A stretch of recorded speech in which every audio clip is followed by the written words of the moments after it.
In the lush tea fields of the Sitwe estate in Nandi Hills, Kenya, a quiet standoff with deep colonial-era roots is underway.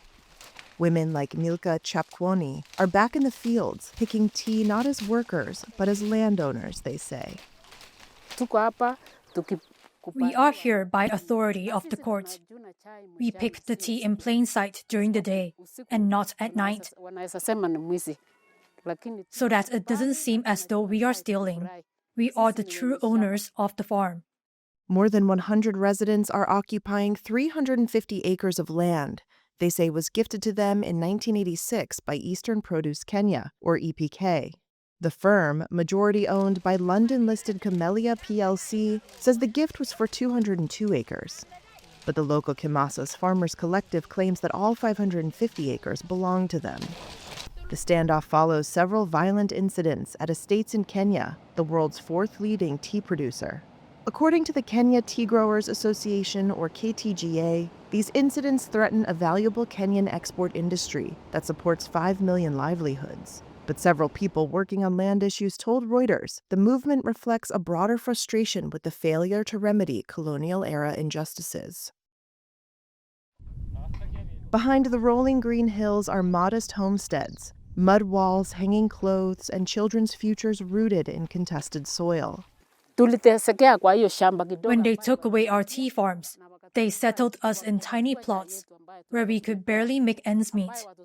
They deprived us of the ability to improve the lives of our children. From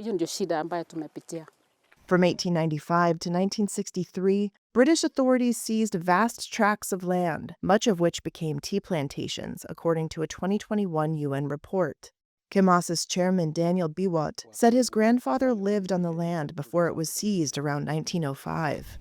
Belonging to the third generation of EPK employees, he believes reclaiming the disputed 350 acres would right a historical wrong. Awareness of historical injustices has grown since 2010, when Kenya established the National Land Commission, or NLC, to address the issue.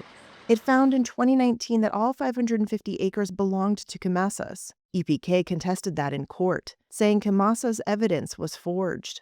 That same year, the NLC called on the British government to apologize to communities in Kericho County, a tea-producing area southwest of Nandi, and provide reparations. The British government has not directly responded to that call. The Foreign, Commonwealth and Development Office said it was concerned by the attacks on tea farms in Nandi and was in contact with the Kenyan authorities. Under Kenya's 2010 constitution, tea companies' previous 999-year leases were reduced to 99 years. But activists complain the government has not used its ownership of the land to extract meaningful concessions for local communities.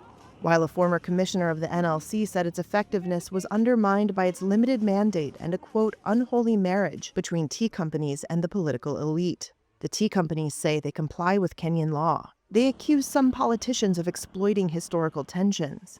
The Kenyan government did not respond to requests for comment. EPK first acquired the land in Nandi in 1948 and said that the current dispute is not over historical land injustice, but rather a gift made on a, quote, willing donor, willing donee basis.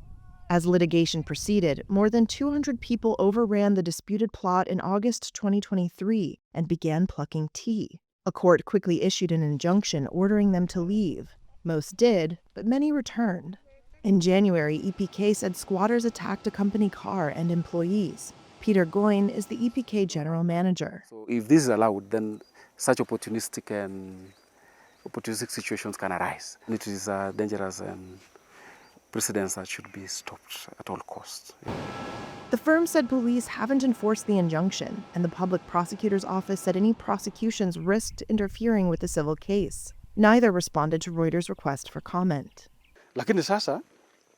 I'm very happy that the court recognized us. Biwott, though, said Kimasa's felt justified occupying the land because there has been no final ruling against it. God had good plans for us. Now we own it, although not fully. But we pray that we will own it one day. That is my joy.